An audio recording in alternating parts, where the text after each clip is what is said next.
بسم اللہ الرحمن الرحیم لا یغرنک تقلب الذین کفروا فی البلاد متاع قلیل ثم مأواہم جہنم وبئس المہاد۔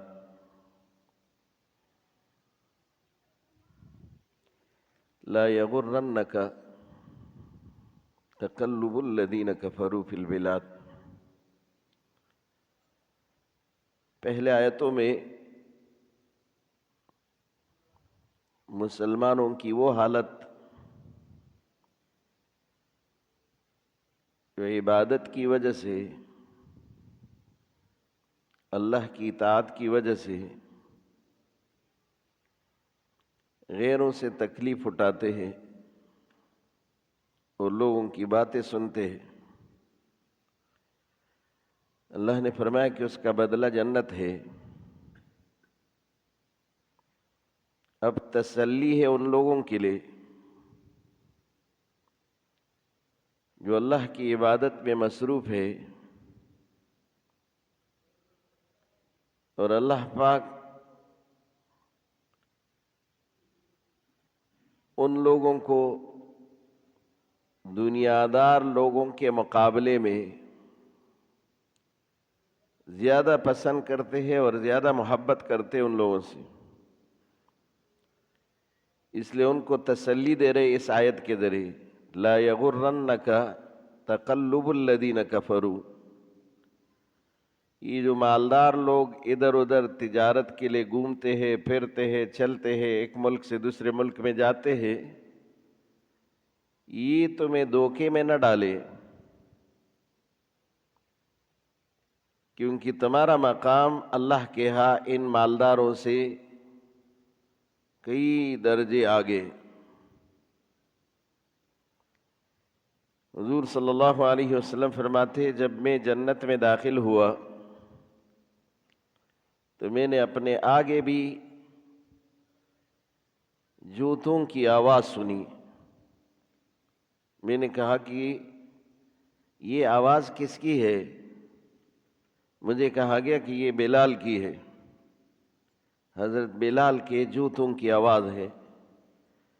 تو میں نے کہا بلال تو مجھ سے بھی پہلے جنت میں داخل ہوا۔ مجھے کہا گیا کہ آپ کے امت کے غرباء اور آپ کے امت کے وہ لوگ دین کے بارے میں ستائے گئے، اور زیادہ تعداد ان میں غریبوں کی ہے، یہ سارے جنت میں ہیں، اور آپ کے امت کے مالدار لوگ جو دیندار بھی ہے وہ سارے جنت کے دروازوں پر ہے، کیونکہ وہ اپنے اس مال کا اعمال کا حساب دیں گے پھر آئیں گے۔ یہ حدیث ہے جو امام مسلم نے نقل کیا، حضور صلی اللہ علیہ وسلم نے خود ہی فرمایا کہ میں نے بلال کی آواز سنی، اور پھر جب میں جنت کا نظارہ کرنے لگا تو میں نے غریبوں کو وہاں زیادہ پایا بنسبت مالداروں کے، وہاں غریب لوگ زیادہ تھے۔ اور اسی پر ایک صاحب نے کہا، ہنیئا لأہل الصغر، غریب غرباء کے لیے مبارکباد ہو کہ وہ اپنی غربت کی وجہ سے دین کے قریب ہے تو اللہ کے قریب ہے۔ گزشتہ آیت میں بھی اللہ پاک نے یہی کہا تھا کہ بنیادی چیز وہ صبر ہے، اگر آپ صبر اور شکر سے کام لیں گے تو پھر آپ کا اجر بہت بڑا ہے۔ اور اس آیت میں بھی اللہ تسلی دے رہے، لا یغرنک تقلب الذین، ان لوگوں سے دھوکے میں نہ پڑو جو مالدار ہے، جو ایک شہر سے دوسرے شہر میں جاتے ہیں، کفروا فی البلاد، لیکن وہ اللہ کے منکر ہے، اور وہ شہروں میں گھومنے والے، متاع قلیل، اللہ کہتے ہیں ان کا فائدہ بہت کم ہے، کیونکہ یہ صرف دنیا کے لیے آئے ہیں، اور صرف دنیا انہوں نے آباد کیا ہے، اور ان کے دنیا کا زندگی انتہائی کم ہے۔ یہ دنیا کو آباد کر رہے، متاع قلیل، تھوڑا سا سامان ہے ان کا، ان کو متاع الغرور بھی کہا، تھوڑا سا سامان ہے ان کے پاس. ثم مأواہم جہنم، پھر ان کا ٹھکانہ تو ویسے بھی جہنم ہے، ویسے بھی ان کا ٹھکانہ جہنم ہے. ثم مأواہم جہنم وبئس المہاد، اور یہ بہت برا ٹھکانہ ہے. حضرت عمر رضی اللہ عنہ تشریف لے گئے، حضور صلی اللہ علیہ وسلم اپنے حجرے میں تھے. حضرت عمر رضی اللہ عنہ کے آنے پر حضور صلی اللہ علیہ وسلم اپنے حجرے میں ایک چٹائی پر لیٹے تھے، اٹھ گئے. حضرت عمر رضی اللہ عنہ نے دیکھا تو حضور صلی اللہ علیہ وسلم کے کمر پر چٹائی کے سارے نشان تھے. ادھر دیکھا تو ایک تکیہ پڑا ہے، ادھر دیکھا تو ایک لوٹا پڑا ہے، ادھر دیکھا تو ایک وہ پانی کے لیے جو مشکیزہ ہوتا وہ پڑا تھا. تو حضرت عمر رضی اللہ عنہ رونے لگے. حضور صلی اللہ علیہ وسلم نے فرمایا، اے ابن خطاب، تو اب بھی چاہتا ہے کہ دنیا ہمارے پاس ہو؟ یہ جتنے دنیا دار ہے اس کے بارے میں تو اللہ نے فرمایا متاع قلیل ثم مأواہم جہنم. وہ اپنے دنیا پر خوش ہے، ہم اپنے آخرت پر خوش. اگر ہمیں دنیا میں نہیں ملا تو ہم آخرت کے طالب ہیں. کیونکہ حضرت عمر رضی اللہ عنہ رو رہے تھے تو حضور صلی اللہ علیہ وسلم سمجھ گئے کہ اس کا رونا صرف اس غربت پر ہے. تو فرمایا کہ ہمیں آخرت چاہیے. اور ایک روایت میں ہے کہ حضرت عمر رضی اللہ عنہ نے کہا، یا رسول اللہ، قیصر اور کسریٰ والے اللہ کو مانتے نہیں، اللہ کے نافرمان ہیں، اور ان کو دیکھو ان کے پاس مال متاع جائیداد سب چیزیں موجود ہیں، دنیا کے ترقی یافتہ لوگ ہیں، اور وہ خدا کو نہیں مانتے. اور ہم جو خدا کے ماننے والے ہیں تو ہمارے پاس غربت کے سوا کچھ نہیں. تو حضور صلی اللہ علیہ وسلم نے فرمایا، ابن خطاب، کیا آپ اب بھی دنیا کو چاہتے ہو؟ کیونکہ وہ دنیا پر خوش ہے، ان کے لیے ان کی دنیا مبارک، اور ہم آخرت پر خوش ہے. ہم دنیا کی صعوبتوں پر، دنیا کی تکلیفوں پر اپنے رب سے پھر بھی راضی ہے کہ ہمیں چونکہ آخرت میں اس کا بہت بڑا اجر ملنے والا، اس لیے دنیا کی اس غربت پر ہمیں فخر ہے. ہرقل کے دربار میں ایک سوال یہ کیا گیا تھا کہ رسول اللہ صلی اللہ علیہ وسلم کے ساتھی کون ہیں؟ تو ابو سفیان نے کہا غریب لوگ تھے، سارے غریب ہیں.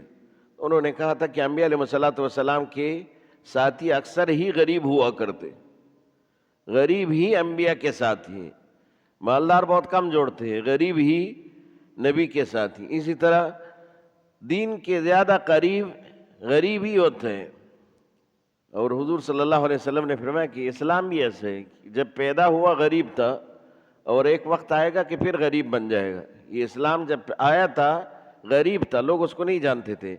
اور سیعود غریبا، جب واپس جائے گا بھی تو غریب ہو کر جائے گا. مطلب یہ کہ پھر لوگ اس سے ناشنا ہو جائیں گے، لوگ اس سے ناشنا ہو جائیں گے، اسلام لوگوں سے ناشنا ہو جائے گا. ثم مأواہم جہنم، پھر ان کا ٹھکانہ جہنم ہے. بئس المہاد، بہت برا ٹھکانہ ہے، بہت برا ٹھکانہ ہے. یہ کیا دنیا کی چیزوں پر فخر کرتے، غرور کرتے ہیں، اور اس پر عہدوں پر ناز کرتے ہیں، یہ تو سارے رہنے والے ہیں. لیکن الذین اتقوا ربهم لهم جنات تجری من تحتها الانہار.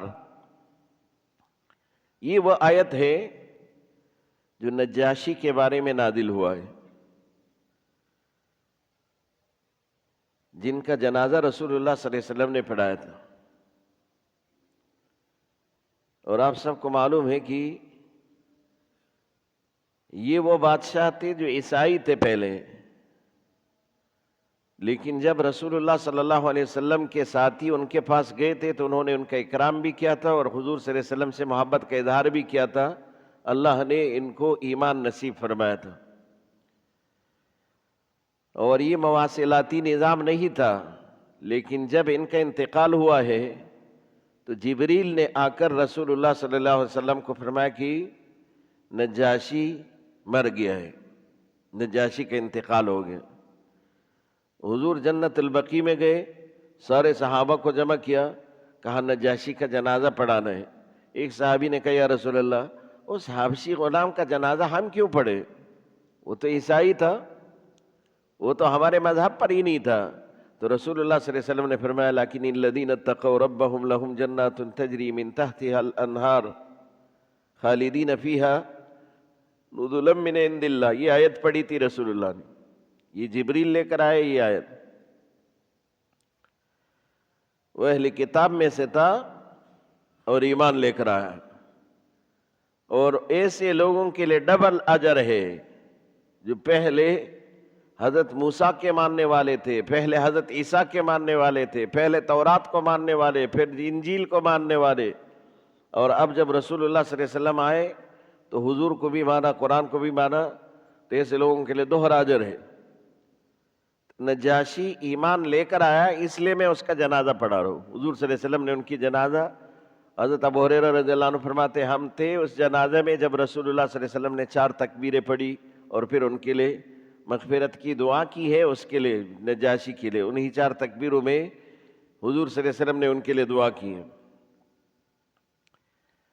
اب یہ ایک الگ مسئلہ ہے کہ ایک آدمی موجود نہ ہو، اس کا جنازہ پڑھایا جاتا ہے یا نہیں پڑھایا جائے۔ یہ تو ایک شرعی عذر تھا کہ اس وقت نجاشی کے ہاں کوئی دوسرا نہیں تھا کہ اس کا جنازہ پڑھائے، ایک مسئلہ تو یہ تھا، کیونکہ وہاں سارے عیسائی تھے، ان کا جنازہ کون پڑھائے؟ تو اللہ نے حضور کو حکم دیا کہ تم جنازہ پڑھاؤ۔ دوسرا یہ معجزہ رسول ہے کہ جنت البقیع میں جب رسول اللہ صلی اللہ علیہ وسلم کھڑے ہو گئے تو ایک صحابی نے سوال کیا تھا کہ وہ تو موجود ہی نہیں، تو حضور نے فرمایا مجھے اس کا جنازہ حاضر کیا گیا ہے، مانا راستے سے سارے پردے ہٹا کر اور حضور کو نجاشی کا جنازہ بالکل سامنے نظر آیا، تب انہوں نے جنازہ پڑھا۔ یہ وہ صحابی کے سوال پر رسول اللہ نے خود ہی فرمایا سارے پردے ہٹ گئے، میں نے نجاشی کا جنازہ دیکھا ہے۔ حضور فرماتے یہ غائبانہ جنازہ جبریل کے حکم سے رسول اللہ صلی اللہ علیہ وسلم نے خود ہی پڑھایا تھا، اور یہ حکم تھا صرف رسول کے لیے۔ امام ابو حنیفہ رحمۃ اللہ علیہ فرماتے ہیں کہ حضور کی خصوصیت اور حضور کا معجزہ تھا، اس کو دکھایا اللہ نے، جنازہ پڑھایا حضور نے، تو یہ حکم صرف حضور کے ساتھ خاص۔ اب کسی غائب کا جنازہ، غائبانہ جنازہ نہیں پڑھایا جائے گا، ہمارے مسلک میں نہیں ہے یہ غائبانہ جنازہ۔ بعض لوگ پڑھتے غائبانہ جنازہ اور اس کا اہتمام بھی کرتے۔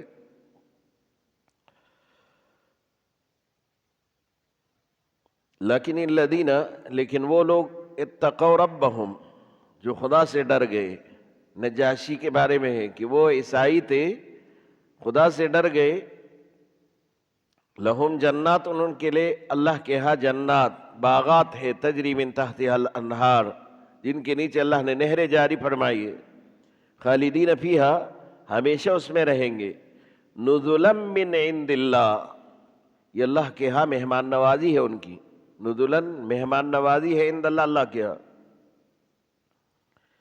نجاشی نے اس وقت جب حضور صلی اللہ علیہ وسلم کے بارے میں سنا تو سب سے پہلے جو بات انہوں نے کہی تھی، کاش میں اس رسول کے قریب ہوتا، میں اس کے پیر دھو کر وہ پانی پی لیتا، میں اس کے پیر دھو کر وہ پانی پی لیتا۔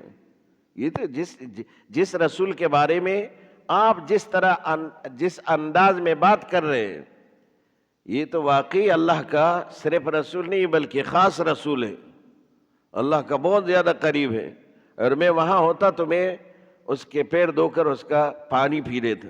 یہ اس کا جملہ تھا۔ اللہ نے اسی محبت میں ایمان نصیب فرمایا، نزلا من عند اللہ، یہ مہمان نوازی ہے اللہ کے ہاں ان کی۔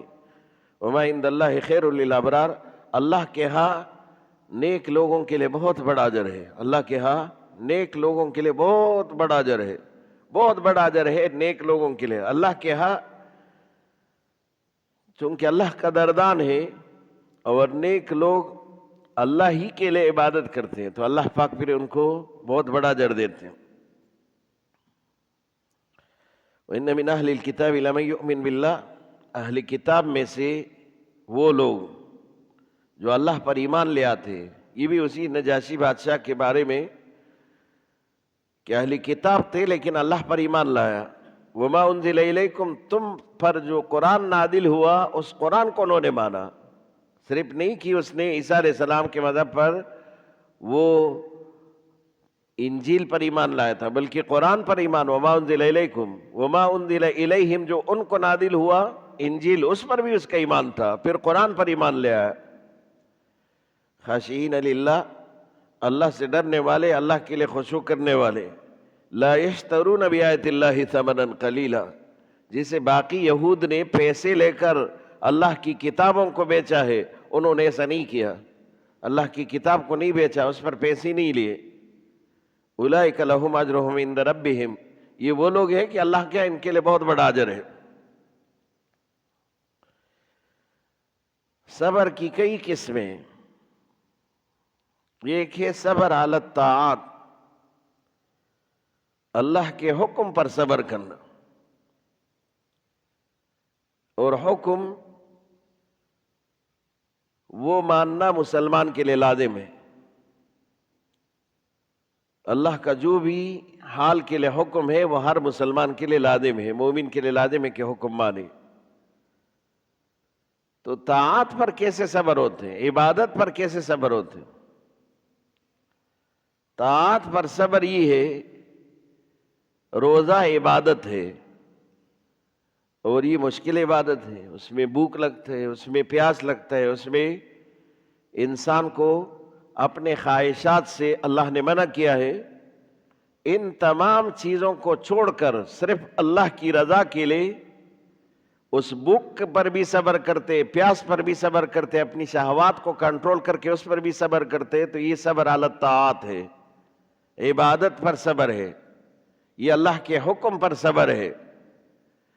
اور دوسرا صبر عن المعاصی، صبر علی المعاصی یا صبر عن المعاصی،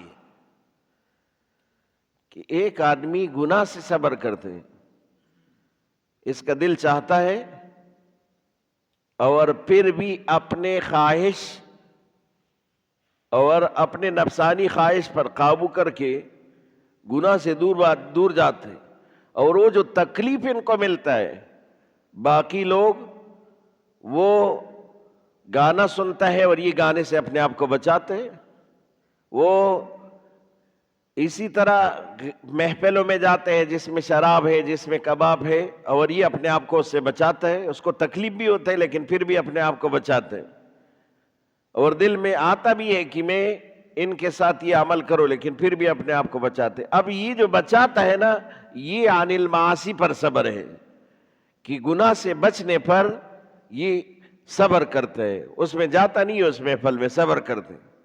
تو صبر علی الطاعات عبادت پر صبر، اور صبر عن المعاصی گناہ سے بچنے پر جو مرحلہ آتا ہے اس پر جو یہ صبر کرتے ہیں۔ اور تیسرا جو صبر کا بڑا درجہ ہے وہ صبر علی المصائب، تکلیفات پر صبر کرنا۔ بچہ مر گیا، اللہ کا حکم تھا انا للہ و انا الیہ راجعون، غربت آیا، اللہ کا حکم ہے اس پر میرا صبر، بیماری آئی ہے، اللہ کا حکم ہے اس پر صبر، تکلیف دنیا کا کوئی بھی آیا ہے، اللہ کا حکم ہے اس پر صبر، یہ صبر علی المصائب ہے۔ تو تینوں پر صبر، اور تینوں کا اجر ہے، بہت بڑا اجر ہے، کہ طاعات عبادت پر بھی صبر کرنا۔ سردی کا موسم ہے، بستر سے اٹھنا مشکل ہے، پھر بھی آپ اٹھ کر اللہ کی عبادت میں مصروف ہو۔ سردی کا موسم ہے اور پھر وضو کرنا مشکل ہے اور آپ وضو کر کے عبادت میں شامل ہو، یہ صبر علی الطاعات ہے۔ اور اسی طرح دل چاہتا ہے کہ تم اس معصیت میں شامل ہو جائے، اس گناہ سے، پھر بھی اپنے آپ کو بچاتے ہو اور دل کو زور دے کر خاموش کراتے ہو، یہ بھی بہت بڑا صبر ہے۔ اور صبر علی المصائب، کہ تمہیں جو تکلیف پہنچتا ہے وہ تکلیف کسی بھی مرحلے کا ہو، تم اس کو برداشت کر کے اللہ ہی کی خاطر اس تکلیف پر صبر کرتے ہو، یہ صبر علی المصائب ہے۔ اور اس آیت میں ان اللہ سریع الحساب، جل حساب کرنے والا رب ہے۔ یا ایھا الذین آمنوا اصبروا وصابروا ورابطوا واتقوا اللہ، ایمان والو صبر کرو، پہلے کہا اصبروا اور پھر کہا صابروا، مقابلے میں مضبوط رہو، اور پھر کہا رابطوا، معنی لگے رہو، جو عمل آپ نے اختیار کیا ہے اور اچھا عمل ہے تو اللہ کی عبادت ہے، طاعت ہے، جہاد ہے، تبلیغ ہے، اس میں لگے رہو، مستقل لگے رہنا، اس کو صبر کی، اس کو ربط کہتے ہیں، رباط۔ پہلا درجہ صبر کا ہے، اور دوسرا مضبوط رہے، دوسرے صابروں سے مانا مضبوط رہنا، مانا صبر میں اکثر ایسا ہوتا ہے کہ آدمی صبر کرتے کرتے پھر بھی جو ہے کبھی بے صبرہ ہو جاتے، پھر بھی اس سے بے صبری ہو جاتی ہے، تو کہا کہ صابرو، جو صبر کیا ہے نا اس پر مضبوط رہنا آخر تک، کیونکہ ثواب تو آخر میں ملے گا، بدلہ تو آخر میں ملے گا، اور اس کا نتیجہ تو آخر میں نکلے گا۔ اگر تم آخر تک مضبوط نہیں رہے تو پھر تو آپ کے صبر کا یہ ادھر کا جو آپ نے مشقت اٹھائی تو بیکار ہو جائے گا۔ اس لیے کہاں کہ صابرو، مضبوط رہنا آخر تک۔ رابطو، اس میں بڑا تفصیل ہے، علماء نے لکھا ہے کہ رابطو اس وقت، حضرت ابو ہریرہ رضی اللہ عنہ سے کسی نے پوچھا تو اس نے رباط کے بارے میں کہا کہ ہمارے ہاں یہ چیز نہیں تھا کہ ہم مورچے میں بیٹھ کر اور اسی طرح جو ہے آخر میں دشمن کے مقابلے میں رات میں چوکیداری کرتے تھے، تو یہ چوکیداری کا نظام زیادہ نہیں تھا، لیکن ہمارے ہاں صرف نماز کا انتظار ہوتا تھا، ایک نماز کے بعد دوسرا نماز، اس کو رباط کہا کہ ایک آدمی ایک نماز پڑھ کر دوسرے نماز کے لیے انتظار میں ہے، اس کو رباط کہا گیا۔ اور رباط کا اتنا بڑا اجر ہے، رسول اللہ صلی اللہ علیہ وسلم فرماتے ہیں کہ ایک رباط جیسے کہ کوئی مسلمانوں کی حفاظت کے لیے کڑا ہے، اور اس کی حفاظت کے لیے کڑا، بڑے بڑے مجمع ہوتے ہیں، اجتماعات ہوتے ہیں، اس میں لوگوں کو کڑا کر کے کہ تاکہ تم حفاظت کرو، باقی مجمع سکون سے وہ آرام بھی کرے، عبادت بھی کرے، اور تم ان کی حفاظت کے لیے کھڑے رہو، وہ حفاظت کرے۔ ایسے حفاظت کے لیے کھڑا آدمی رسول اللہ صلی اللہ علیہ وسلم نے فرمایا کہ ایک رات کھڑا ہوتا ہے، ایک رات، تو یہ ایسا ہے جیسے کہ انہوں نے 100 سال رمضان کے روزوں کے علاوہ 100 سال انہوں نے روزے رکھے، 100 سال۔ یہ حدیث ہے ابو ہریرہ رضی اللہ عنہ کی، جیسے 100 سال انہوں نے روزے رکھے، لیکن اس میں رمضان کا روزہ شامل ہو، رمضان کے علاوہ۔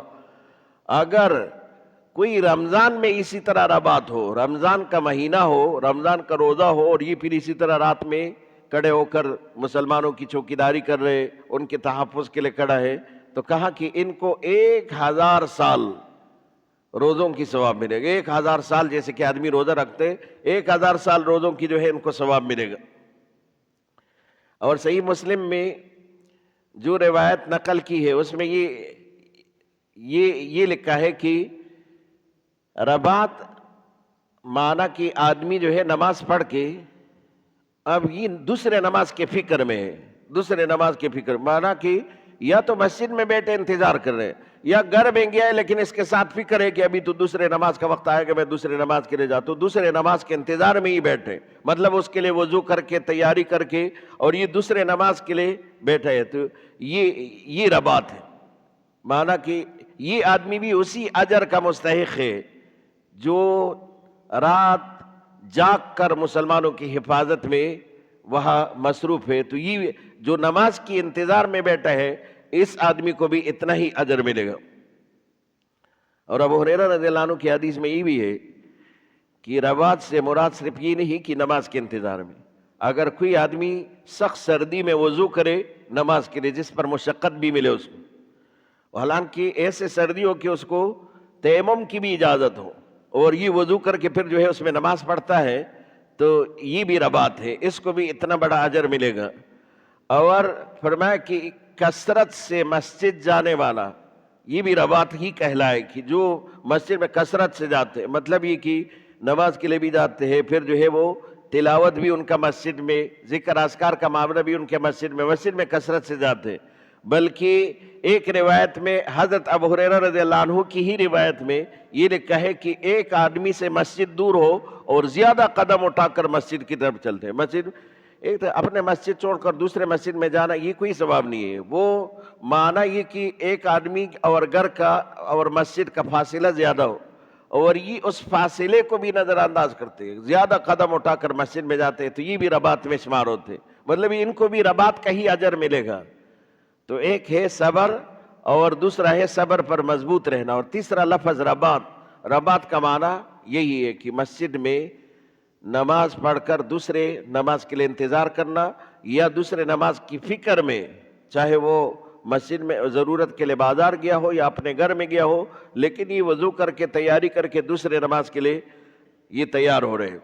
تو یا ایھا الذین آمنوا، اے ایمان والو، اصبروا، صبر کرو، پہلا درجہ. وصابروا، جو صبر کیا ہے اس پر مضبوط رہو، معنی کہ صبر چھوٹ نہ پائے آپ سے. یہ صبر ایسا نہ ہو کہ آپ اپنا ہمت ہار بیٹھے اور یہ صبر جو آپ نے کیا آخر میں جو نتیجہ پہنچنے سے پہلے اس کو چھوڑ دیا. اور تیسرا چیز رابطو، معنی کہ اس پر آپ ایک نماز کے بعد دوسرے نماز کا انتظار.